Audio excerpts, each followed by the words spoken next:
Who is Neal Kelly?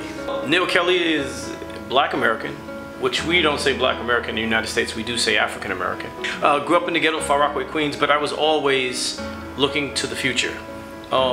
Technology has always been something that I wanted to do, so my whole life has been centered around technology. The ability to control and control your own destiny, starting your own business. Many people have started their businesses when they were fired, when they were broke. Why? Because now you are faced with the question. What is that question? How can I get money? So you never ask that question when you're working. I did a company called Digital X in the US. I quit my job on purpose. People thought I was crazy. I started Digital X with nothing. We operated for 2 years with no money. But we were flying people all over the country with no money. What it is you have to think differently. You have to think creatively. What's the best idea I've made? I think they're all unique in their approach. I don't grade them as to what's better than the other. It's just like if you have children, like you're asking yourself a question like, which child is better than the other one? You know, it's hard to say. You don't look at them. You look at them equally. You look at them as an expression of yourself. If I would say one that is my favorite, I think Wheels is my favorite. Maybe it's because it's currently in development and I'm passionate about it. But I'm sure once it's launched and it's out there, I'm going to be doing something else. And Wheels, we'll probably talk about that a little bit later, but Wheels is exciting. Project. What is the Wheels project? Well, imagine having a motorcycle, right? And the front wheel and the back wheel of that motorcycle is an electronic billboard. It's an image that is constructed electronically to display advertisements. Wheels is that technology. It uses a condition that all human beings have called persistence of vision. And to put it in a nutshell, it just means that instead of us seeing a dot of light, when let's say I take a torch and I move it along quickly, we see a streak instead of a dot. Because it's a human condition that humans have. Machines don't have that. So Wheels will as the wheel is turning, a rotating strip of LED lights will construct an image inside of the wheel. I love that project. I think that it's going to be incredible. One of the reasons why is because there's about 100,000 registered border borders, and to some estimates close to 500,000 unregistered border borders driving throughout the city and throughout Kampala district. Imagine each one of them having an electronic billboard. Imagine the power of advertisement that would be. That's what we're going for. That's what Amagezi is pushing for. That's what Neal Kelly's pushing for. In the nighttime is my most creative time. Daytimes too, but mostly nighttimes. But also, to be honest with you, I could be walking down the street and I can see something that triggers a chain of thoughts that allows me to come up with an idea. There's a thing called derivative thinking, where we take two ideas that we derive them from and push them together to create something new. I do that all the time, and I just do it naturally. For instance, if I look at a mobile phone has a number of different technologies that it was derived from. Video, regular phone, computers, even a typewriter. All those things were merged to create a single device called a smartphone. Well, I do that all the time. I can see a number of different things. I can see a car that has a flat tire, and then I can see glue, and then I can come up with the idea of having a resin polymer inside the car, so when there's a puncture, they mix and produces a glue that seals the breach. So those are some of the examples of how I come up with ideas. To some degree, I use what's called a design cycle.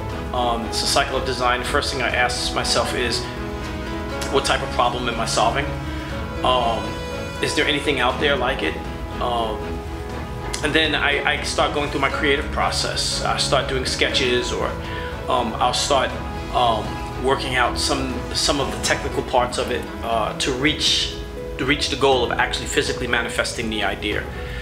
So a design cycle goes from identifying the problem, developing the idea, creating the solution, and then evaluating to see if the idea is effective. What's the greatest innovation in history? I would have to say mathematics. And mathematics is an innovation because without it, nothing would work. Nothing. Science is based on mathematics. Construction is based on mathematics. Every innovation that we have today is based on mathematics, and maybe the innovation of science. If without those things, none of these things would exist. The human species is a social species. We don't think out of a vacuum. A lot of times, I try to center myself around creative people from different genres of disciplines, whether they're an artist or a musician or whatever. And some of the things they may say or some of the things that they may do may inspire me to come up with ideas. So although it's a passive collaboration, they're not like actively collaborating, I draw my creativity from the things that people do every day and what they do about their lives. So there is some type of collaboration going on. Well, there are some innovations that I have on the drawing board that have not yet been manifested because I don't have the money to develop it. And I think one of the things that I want to do that's going to be groundbreaking is I figured out a way of how to transmit electricity through sound. And it uses ultrasonic high pressure sound waves. We can't hear it, it's inaudible to us. To give you an example, I can take sound transducer and it will transmit, it will produce, the electricity will produce a pulse that will transmit to a receiver. And just like a tuning fork of the same frequency, it will begin to vibrate from the frequency of the transducer. It will begin to vibrate, and when it begins to vibrate, it can vibrate between two magnets producing electricity. That's it in a very simple nutshell. The ability to transmit electricity using sound. I think that's one of my best ideas that I've had and have yet to come. Wow, I take innovative approaches all the time. Innovative simply means to invent, to create. A perfect example is I had this little Go TV box that's like not that big. And the cable was too small, so I either had to have it dangling down under my television. So what I did is I just simply designed a mount for my TV, a nice little innovative mount so that the Go TV will have a platform to sit on. So I think innovation is just solving problems, whether they're large problems or small problems. It's all the same to me. Some people don't, and some people do.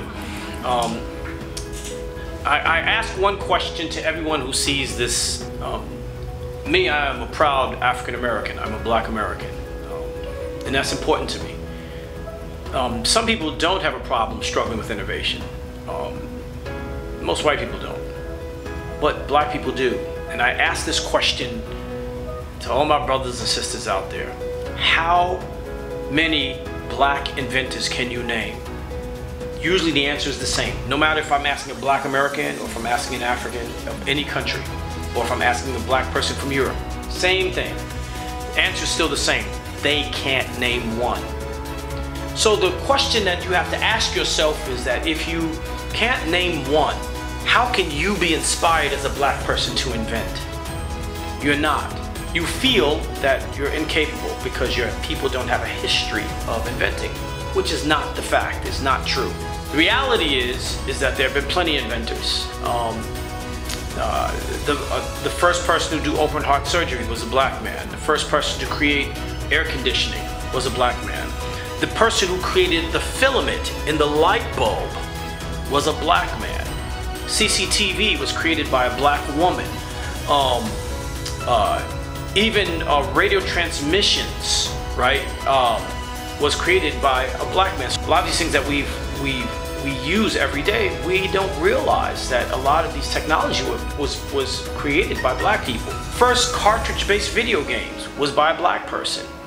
And if that man didn't exist, we wouldn't have the Sony PlayStation, we wouldn't have the Xbox, we wouldn't have any of those things. So to go back to your question, I think innovation is based on inspiration.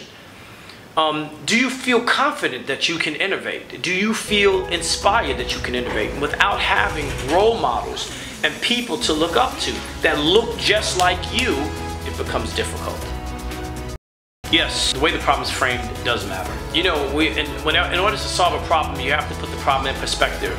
I frame my ideas in such a way that I can first ask the question, what is the problem? And then I take the problem and I break it down into small steps. And then I approach each step separately until I come up with a solution. I can solve this first, then I solve that, then I solve this, then I solve that, sequentially until I actually get to a solution.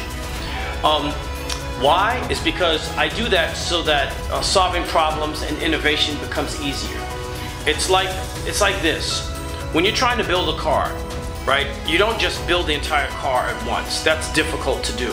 But you break the problem down. You first create the frame, you create the suspension, then you work on the engine. You go step by step until you reach to your final destination where you have a fully completed car. I approach creating innovations the same way. I approach developing ideas and solutions the same way.